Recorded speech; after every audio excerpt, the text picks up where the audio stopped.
Mm, mm, mm, mm, mm. Sometimes I forget to do that. And I think it's all about me. Me figuring it out on my own. You know what I'm talking about? Mm-hmm. How can you tell if you are just dependent on your own strength, separate from higher power? How you feel, and if you're feeling fear, that's what it means you're doing. So it's really easy to tell. Wherever you feel fear, anywhere in your life, is where you are doing it on your own. So that's pretty much everywhere, right? All of a sudden, it's like not a mystery as to what's going on, you know what I mean? So in the way of mastery,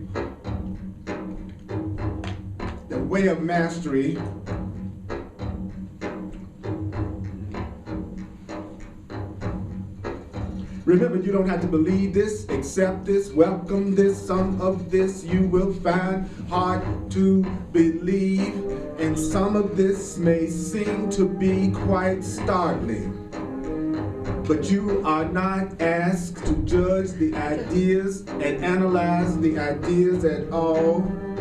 Their use will give the ideas meaning to you and will show you that the ideas are true. Their use will give the ideas meaning to you and show you that they're true. So if you're here for the first time, the only rules to the Way of Mastery class is, I'll say it again, you need not believe the ideas.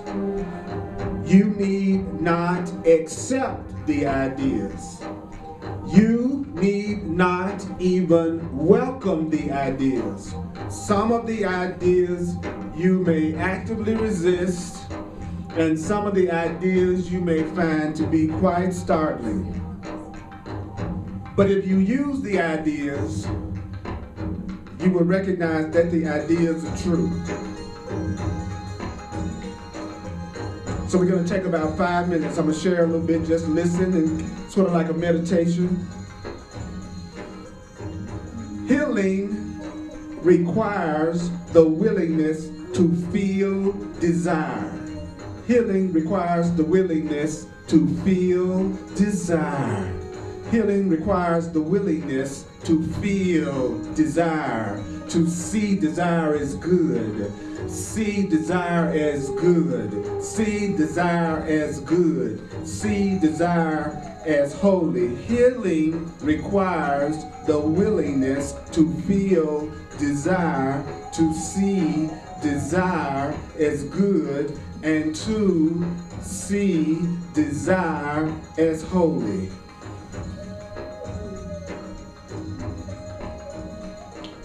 Does that not mean that if you feel a desire, that desire might not become twisted by egoic patterns in your mind? Of course not. There's always the possibility that desire will be twisted to meet the needs of your fearful mind within you. But rest assured that if your desires are twisted to meet the needs of your egoic mind, who has done it? Who has done it? Who has done it? You. Always within you, you have known that desire is good. Desire is good. But you suppressed your desire. But you have suppressed your desire. Those times when desire came forth and you let your desire become twisted into serving the goals of your ego, your fearful mind, you always knew perfectly well what you were doing. You always know perfectly well what you are doing. You always know perfectly well what you are doing. You always know perfectly well what you are doing. You were the decision maker. You were the decision maker. You are the decision maker. You are the decision maker. You are the decision maker. You are the decision maker. You are the decision maker. You are the decision maker. You are the decision maker. You are the decision maker.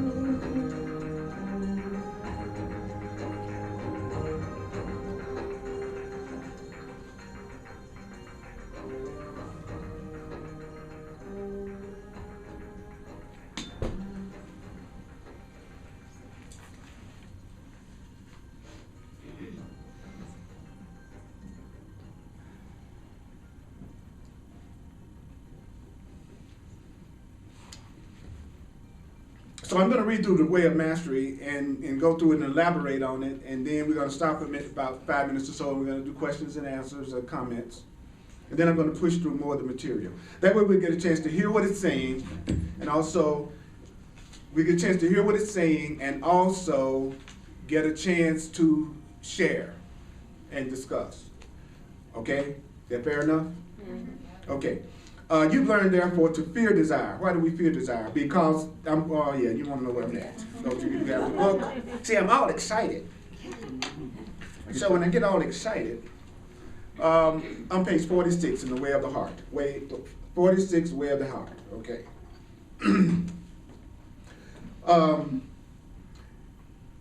You've learned, therefore, to fear desire because fear is the effect of fearing yourself. All fear is fearing yourself. All fear is fearing yourself, and that's what cripples you. That's what cuts off the creative flow. People who are afraid are not creative. People who are afraid block their creativity. Number one, because they're looking for validation from everyone else around them.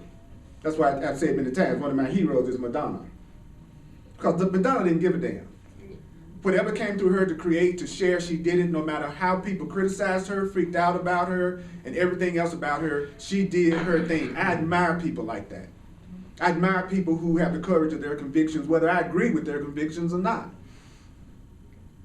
So to me, she inspired me to do what I do today the way I want to do it, as opposed to the way someone else would think I ought to do it. And when you're yourself, and you follow in your desire without fear, the people who don't receive it the way you give it will not come around you. Or if they do, they'll leave. But you'll be left with the people who accept you as you are, who do receive it through you the way that you give it, and you feel blessed and you feel more inspired and you let the energy come through you. That's what's happening for me right here, right now. Okay? I have the absolute peace of knowing whoever doesn't resonate with me in the way that I teach probably won't come back. Thank you very much. And those who absolutely resonate with me will come back and even maybe invite someone who may or may not come back. Many times, the people who bring a person to the class, they're the ones who stop coming, and the person they bring hangs in there longer than they do, actually. I've seen that happen many times since I've been teaching, which is really kind of interesting. I've seen it. Yeah, it's really funny. It's like they'll bring somebody, and then they'll never see them again. So their role was to be the deliverer, which is really cool. And so I always know there's nobody absent who I need, and anybody that's absent is somebody I don't need. So that keeps me from worrying about that. This is the stuff I'm sharing with you. This is not stuff I'm making up. It's stuff that I'm sharing from the teachings of the Way of Mastering the Course in Miracles. And every time I use those attitudes, I feel better. So that's how I know it's the truth, because it makes me feel more peaceful to think that there's nobody in my life right now that's missing that I need. I used to feel sad when I thought there was somebody that I thought I needed that wasn't there. Okay? And so it says that, so what cuts off the creative flow is fear. He says that's what leads to everything your world knows as the multitude of psychological diseases. So psychological diseases are nothing but an unwillingness to trust yourself, and unwillingness to love yourself, and the belief that the desires that move up through your beingness are something evil and dark. So psychological diseases is based on the belief that you're sinful and guilty and dark and bad. You think that if only you could just stamp it out of your being, you could remain in control. If I could just stamp all the crappy stuff out of me, I could finally be in control and everybody would like me because I would conform to the smallness and the littleness that is worshipped in human consciousness. No. Wow, wow. Wow. You all gonna like me if I conform to the smallness of human consciousness. Yes, And the littleness of human consciousness. You all would really like me if I was to really play small. So understand well the next axiom we give to you. The only relationship that holds any value at all is your relationship with God. In other words, you could say, the only relationship that holds any value at all is your relationship to your creative source.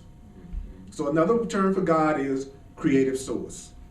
Creative source. So your only relationship that holds any value at all is your relationship to the creative source, and the creative source is the depth of your ocean. So right away the mind says, but what about my mate? What about my parents? What about my children? What about the President of the United States? What about the Postmaster? You will come up with a million examples of relationships that surely have great importance. But the only relationship that holds value is your relationship with God, the creative source. For when that is in alignment, when your relationship to your creative source is in alignment, all of your creations, all of your choices for relationships, all of your choices for relationships, all of your choices for relationships, did I say all of your choices for relationships? And how you will be within those relationships will flow effortlessly from that alignment. Ow. So why are you having problems with any of your relationships? Because your relationships are not in alignment. Why are my relationships in alignment? Because I'm not in alignment with the creative source. I'm not in alignment with God. That's why I'm having a problem with my mate, my child, my relatives, my co-workers, and everybody else that I think I have any kind of challenge with right now. I need to take the focus off of them. It has nothing to do with them. It has nothing to do with them. It has nothing to do with them. It has nothing. Did I say it has nothing to do with them? It has to do with my alignment to my own creative source. That's the problem. That's the problem. So therefore, seek first the kingdom, which is the truth, and all things will be added to you. So you mean if I seek the creative source, everything else I need? Does all mean everything? Mm-hmm. So if it says, seek ye first the kingdom and all these things will be added unto you, then don't try to create a rose by starting with the petals. Mm-hmm. Nourish the roots, the flower must blossom. We start out with the petal, we don't want to deal with the root. So if you are in right, so what does that mean?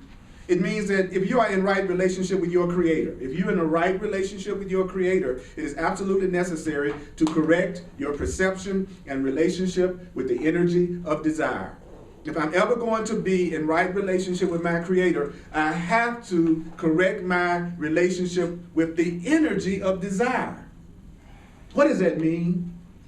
Well, it begins by releasing your judgment of your desire and all the forms you're judging your desire. Oh, this is a bad desire. This is a good desire. This is a right desire. This is a wrong desire. This is a high desire. This is a low desire. If you're in Colorado, there's a lot of high desires.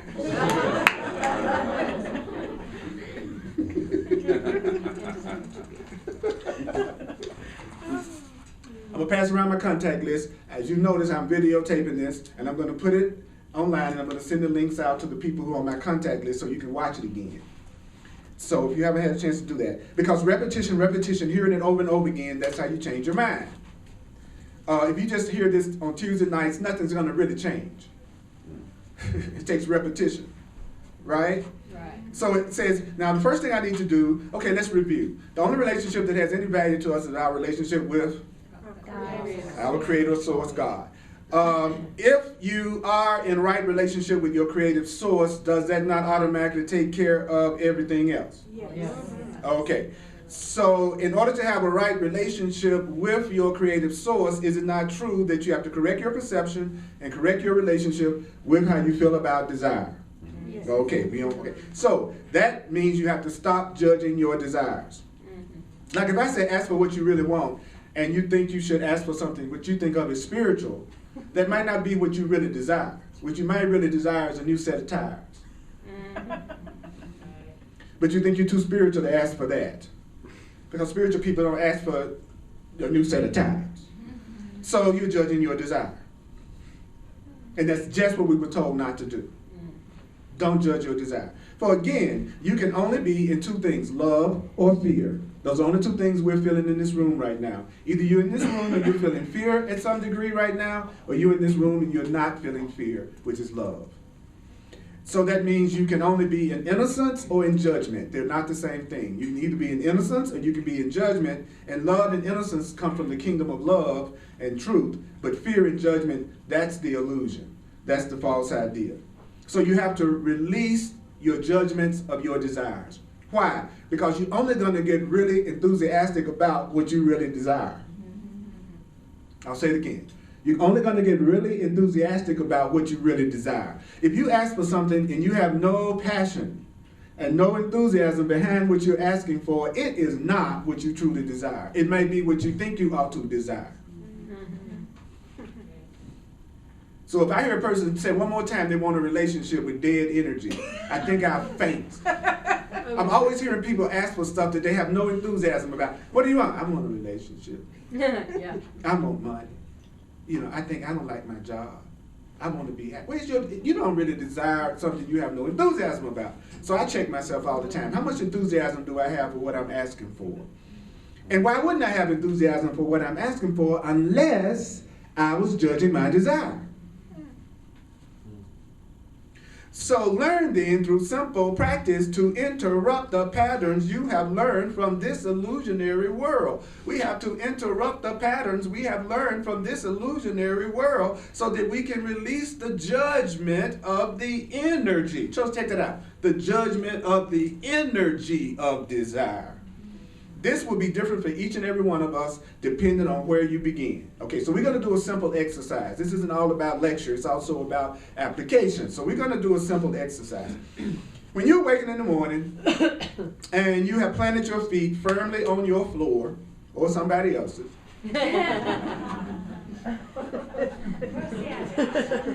don't judge that desire. Hey, there's some judgment going on right in the feeling.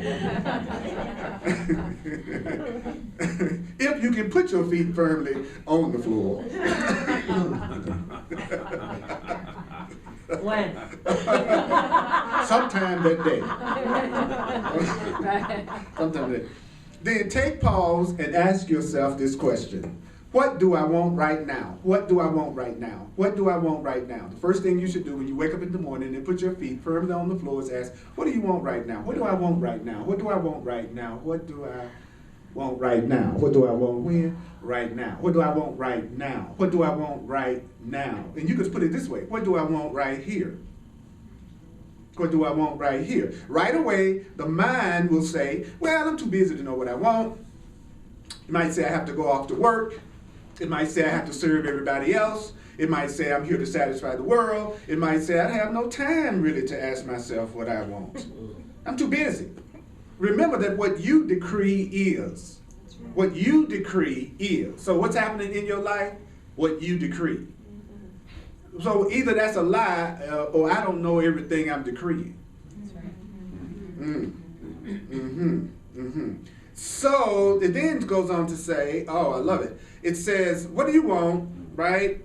And it says, the thought you hold in the mind will be reflected through the nature of your experience. The thought you hold in the mind will be reflected through the nature of your experience.